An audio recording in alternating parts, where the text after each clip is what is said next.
Hello, my name is Pema. I am a knitter and general craftsperson, but predominantly a knitter. And this is my first knitting podcast. I watch knitting podcasts pretty obsessively, and I've always wanted to do one. So here I am. And I thought for today I would start by talking you through my current whips. I have a lot of whips going on. First I'll say what I'm wearing. Okay, this is my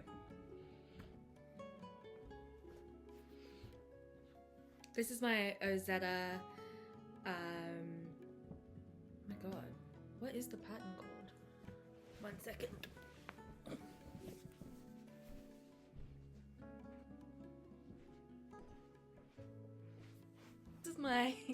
This is my Ozetta Field Day jacket.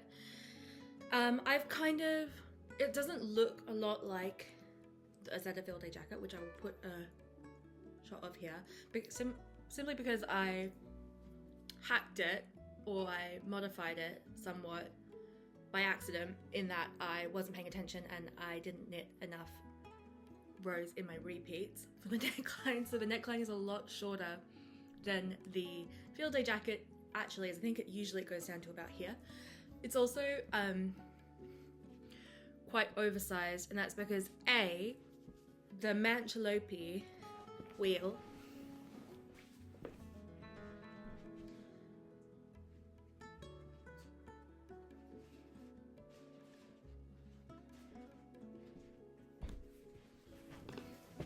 these are the two yarns I used to make this jacket. Mancholopi wheel, I've still got most of one wheel left. It's in this sort of like steel blue, but it has a bit of purple in it as well, like purple heathered through, which I think is good because I think it makes it suit my complexion a bit more. And then this Gepard Kid Sita, super kid mohair with 70% mohair, 30% silk. It's really nice and fluffy, but it also holds it well. This is my first time knitting with an unspun yarn, and I thought it was great. I loved it. I love the fabric. It's so lofty and like bouncy, as you can see, but it's also really warm. However, it was a learning curve. Obviously, working with unspun yarn, it breaks often, especially if you're new to using it. So eventually I learned to be a bit gentle, and because of that, I think, especially because of that, I'm already a loose knitter, but my gauge was very loose, and so I did end up knitting this kind of a lot wider and longer in the arms than I intended to, and paradoxically quite short in the body, because I thought it would like grow more vertically than it did, and it ended up growing quite a lot horizontally and not that much vertically. But in any case, it's kind of like a cropped cardigan for me, and because it's so huge, it sort of flops around, but it's really warm and I really like it. And I think it's I do think that the hugeness makes it feel quite chic, so I like that about it. It's just, as soon as I put a bag on, it's like up here. So but apart from that, I love it. And I like the Mancholopi, and I would knit with it again, but maybe not immediately, because I need a little break from the yarn breaking on me constantly. And also, my cat is obsessed with this mohair, and she kept trying to take it, like throughout the process, she'd take it. If I put my project down, she'd grab the mohair and carry it off in her little mouth, and then snap it or hide it places. She's obsessed with it, so whoop! She likes to get underneath my laptop stand. Okay, so moving on from this, I do love this cardigan, and I am really proud of it. It's my first cardigan, and I love it, even though it doesn't quite look like the pattern. I actually like it more. And Ozetta's patterns are really great. They're really well written. I tend to put something aside and come back to it 9 months later, and I still manage to finish this despite doing that, and losing the trail of things completely. I've been knitting for about 3 years, and I go through phases of like being really, really fanatically devoted, and then kind of I'll like sometimes knit myself into a bit of a hole. Like I made a scarf for my partner. I started it last year, and I finished it about 2 months ago because I got so bored. And even though it was the most beautiful yarn, it was incredibly beautiful and it's a beautiful scarf, it just kind of killed my knitting spirit a little bit. Sorry, my cat keeps going underneath. Stop it. My thing. Do you want to be on camera? No, okay. That's Joni. So, next, onto whips. So my first whip, a classic second sock syndrome, case of second sock syndrome. This is, it's hard to convey the color because of my terrible filming setup and also the terrible London lighting, but this is, I think it's called an autumn sock. I'll put the pattern up on the screen. But it is in Rosa Poma Mondim in this beautiful, like kind of, I want to say it's like potpourri, like dried rose petals is what it reminds me of. These are for my partner as well, and oh my god, you're going to see a lot of knits for my partner in this. I promise that I often knit for myself. It's just that I'm catching up on things that I started maybe 9 months to 12 months ago. Anyway, these are beautiful. I did a beautiful job. This is my first lacework pattern, and the lacework is probably less beautiful, but you cannot tell because it's in this beautiful variegated Rosa Poma Mondim yarn, which is my favorite yarn in the whole world, I think. And I love knitting socks with it, even though I've got some on also right now. Because I just think it feels great. It's so soft, it's so fun to knit with. The colors are amazing. Also, they do, you know, poles wear in them because they're just wool. They don't have any nylon or anything in them, but I prefer that anyway. And I don't mind because I quite like fixing holes. Like, I just fixed these ones that I'm wearing, which, sorry if that's gross, but, and you can see it's already felting, but I did a little patch there. And I just like, I enjoy patching socks. I think it's fun. Like, I'm not a genius at it, but I like the little modifications that come with a hand knit item that you just have to sort of continue them. They're a continuous project in some ways. And anyway, this sock is perfect. I did such a good job. Well, in my opinion. out of all the socks I've knit, this is the most perfect sock. Knitting another pair of socks right now, which are much less perfect, but I did start this pair after starting them. So I'm on the second one of these, and my needles kept breaking, and I don't really feel like people really talk about this. Basically, I'm currently knitting them on, I've got them on metal circulars now, but I had them on little Like driftwoods, and I didn't realise that it's stupid to buy wood, like tiny expensive needles when they're going to be in like a 2.5 or a 3, because they just snap. Like, as soon as you tug a little hard, they snap, and it's just a bit dispiriting. So they snapped like a few times, and then I got some different ones. Here's the start of my second sock. Got some different ones, bamboo ones, but they also snapped. So, and then I was like, okay, don't be stupid this time. Okay, you know, time to learn from my mistakes and get some metal ones.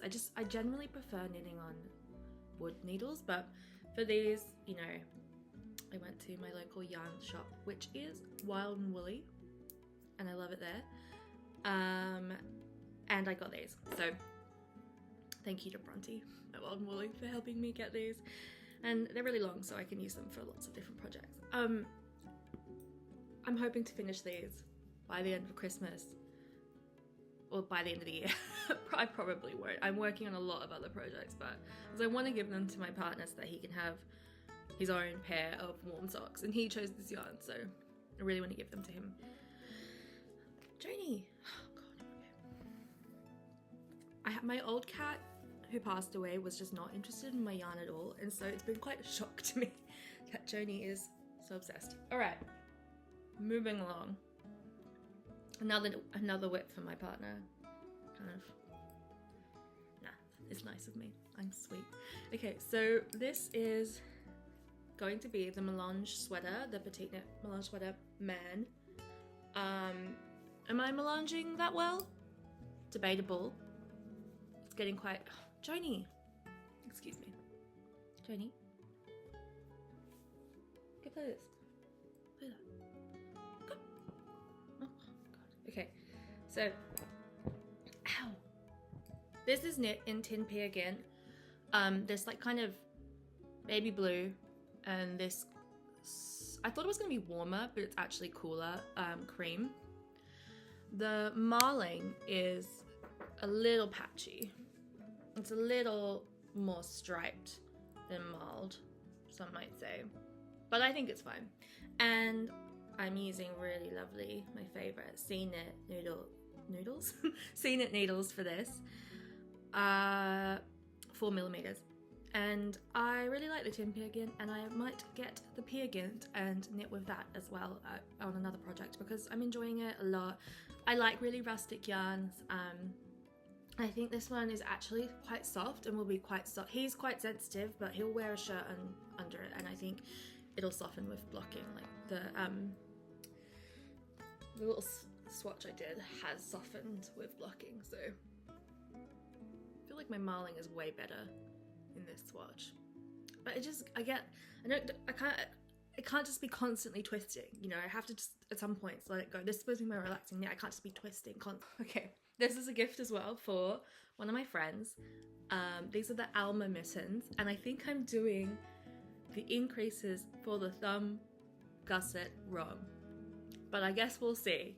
It just doesn't feel right, and I think that I struggled a bit with the instructions because also this is my first DPN project and my first proper colourwork project. I've worked colourwork squares before, but not colourwork in the round, and certainly not on DPNs, and so they're very tight, and I'm really hoping that my tension has been loose enough that the floats will even out and become nice and cozy and wearable. It does fit over my hands, so, and my friend has similar size hands to me, I believe. But yeah, these are really cute. They're like a little floral motif, and I think that she'll like this color, and she really deserves a knitted present from me. In fact, she should have received one a while ago.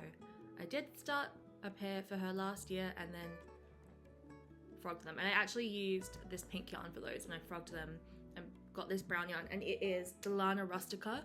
They both are Delana Rustica, I think, but for some reason the brown is a bit thicker.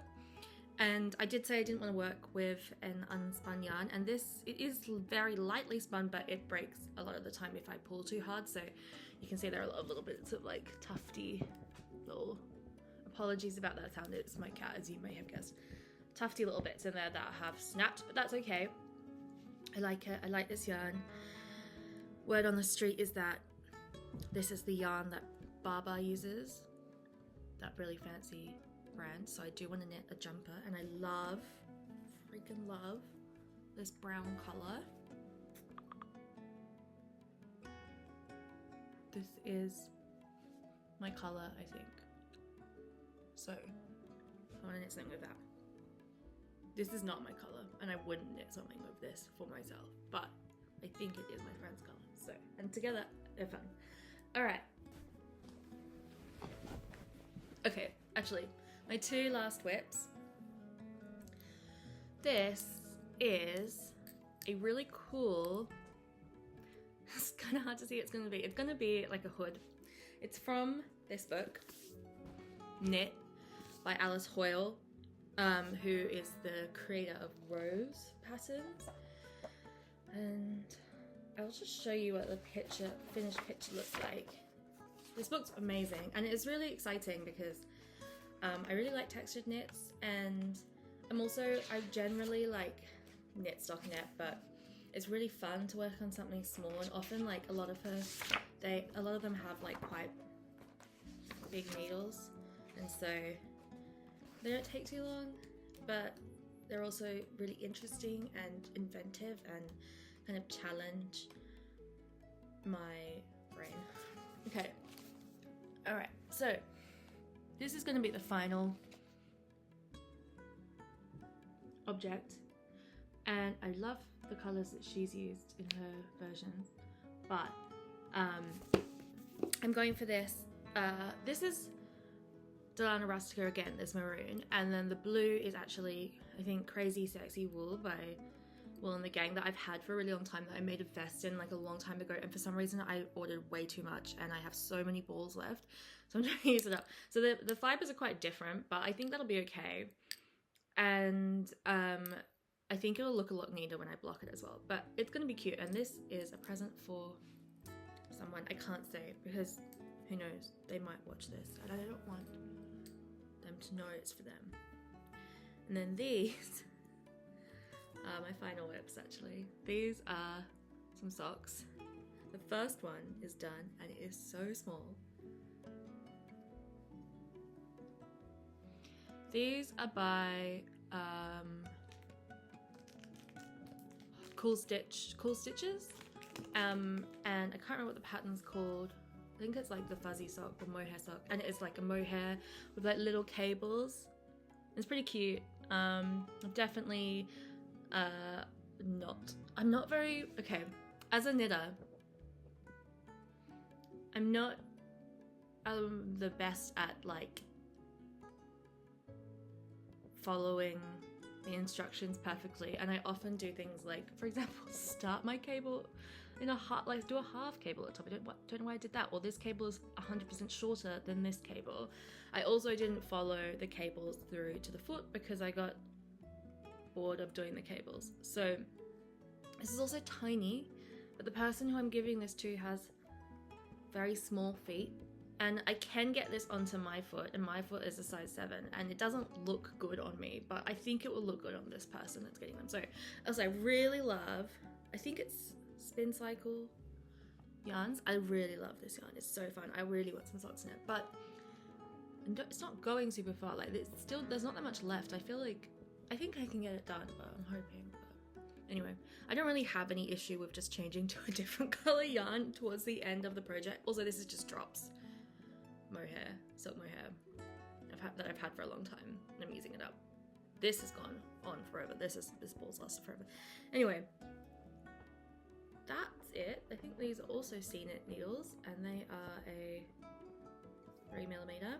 I kind of tend to knit not super, I don't like knitting with like 2mm, 2.25 even, like it's a bit too small for me.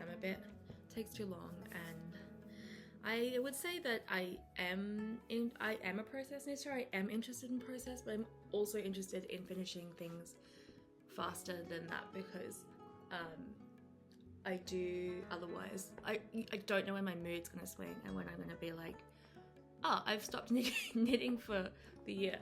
However, even when I stop knitting for like a couple months, knitting is still my passion. I love it so much. I talk about it all the time, and it's really boring to everyone around me, I believe. I think that they admire my passion and they admire my projects, and they are still a little tired of hearing me explain where specific yarns have come from, their provenance, their history. That can get boring, I think. Oh, Joni just ripped my Delana Rustica. Of course she did. And so I'm hoping that I can bring that onto here, and that can be enjoyable for you guys. The next podcast I'm going to do, I'm going to talk about the projects that I have that I'm looking forward to making for myself, because I've got quite a few gift knits going at the moment, so I haven't cast on anything new for myself. I just finished this like a week ago, and so I'm still reveling in the... Oh, also I didn't show you the buttons. They're beautiful shell buttons, and they're like purple and green and blue, and they pick up the I think they make it a little bit more, less like really rustic feeling, a bit more delicate. Looking forward to picking up a couple knits for myself as soon as I've finished those things. Oh, there's one last thing to show you. My favorite thing. But so much.